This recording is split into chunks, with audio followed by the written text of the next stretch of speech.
तो अमेरिकी राष्ट्रपति ट्रंप अब रूस के राष्ट्रपति पुतिन से नाराज हो गए हैं। पुतिन ने यूक्रेन के राष्ट्रपति जेलेंस्की के नेतृत्व की विश्वसनीयता की आलोचना की।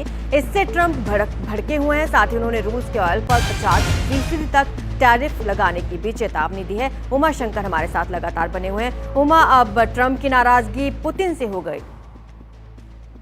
देखिए, सीधे तौर पे ट्रंप ने ये धमकी दी है क्योंकि पुतिन की तरफ से पीछे एक बयान आया था। ये कहा गया था कि यूक्रेन में यूएन की निगरानी में चुनाव हो और उस चुनाव से पहले कार्यवाहक सरकार बनाई जाए। ट्रंप को इस बात से काफी नाराजगी है। उन्होंने कहा है कि जेलेंस्की की विश्वसनीयता पर पुतिन ने सवाल उठाया है और ये सही नहीं है। जबकि ट्रंप खुद जेलेंस्की को ऐसा तानाशाह कह चुके हैं जो बिना चुनाव के राष्ट्रपति बने हुए हैं, क्योंकि 2024 में चुनाव होना था। 19 में जेलेंस्की राष्ट्रपति बनकर आए थे। 24 में चुनाव इसलिए नहीं हुआ क्योंकि देश में मार्शल लॉ लागू है, क्योंकि युद्ध चल रहा है। लेकिन इसके बावजूद ट्रंप ने आगे बढ़कर ये बयान दिया था कि वो तानाशाह हैं और लगता है कि इसी बात से शहमिली पुतिन को, जो कि पहले से जेलेंस्की को हटाने की बात करते रहे हैं और वहां अपने प्रभाव वाली सरकार चाहते हैं। और इतना ही नहीं, ट्रंप यहां नहीं रुके। उन्होंने ये भी कहा है कि अगर रूस ने समझौता नहीं किया, खून खराबा नहीं रुका और उन्हें लगा कि इसके लिए रूस जिम्मेदार है, उसकी शर्तें जिम्मेदार हैं, तो रूस पर भी वो टैरिफ लगा देंगे और रूस से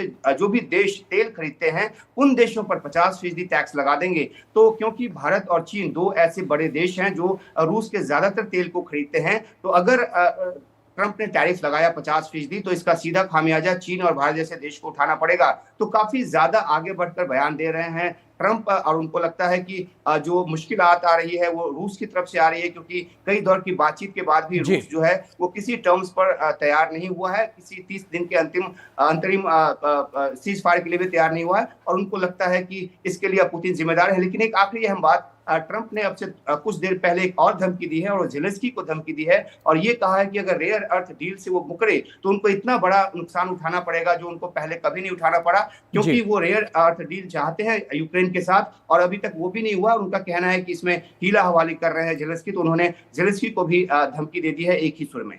जी उमा, हमने रूस यूक्रेन युद्ध के संदर्भ में ट्रंप के सत्ता में आने के बाद रुख देखा है ट्रंप का, कभी शहद कभी नीम, कभी गरम कभी नरम, कभी इस तरफ कभी उस तरफ।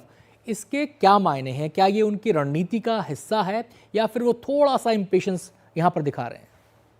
ये देखिए, ज्यादातर जानकार ये मानते हैं कि वो एक संयमित तौर पर अपना व्यवहार जो है वो लेकर चल रहे हैं और देखिए कि किस तरह से उन्होंने ट्विस्ट एंड टर्न्स किए हैं।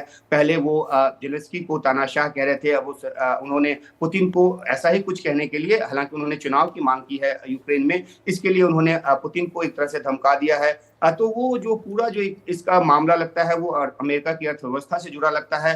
ट्रंप चाहते हैं कि एक रेयर अर्थ डील हो और उन्होंने इसकी पहले बात जो है वो रूस के साथ की या रूस की तरफ इशारा किया। और जब पुतिन ने यह भी कहा कि न सिर्फ रूस का की जो संसाधन है वो, बल्कि यूक्रेन की जमीन पर जो रूस का कब्जा है उस इलाके के भी संसाधन है, उसको लेकर भी अमेरिका के साथ समझौता हो सकता है। और उसके बाद जब जेलेंस्की आए सीन में, उन्होंने कहा कि हम रेयर अर्थ डील करेंगे, तो फिर उनका झुकाव जो है यूक्रेन की तरफ ज्यादा नजर आया, क्योंकि उनको लगता है कि यूक्रेन के साथ ज्यादा बार्गेन किया जा सकता है क्योंकि यूक्रेन कमजोर हालत में है। तो एक व्यापारी की तरह तराजू लेकर बैठे नजर आते हैं ट्रंप और जैसे ही उनके मनमाफिक होता नजर नहीं आता है उसी हिसाब से कड़ा बयान दे डालते हैं। बहुत बहुत शुक्रिया आपका इस पूरी जानकारी के लिए उमा, बहुत बहुत शुक्रिया आपका।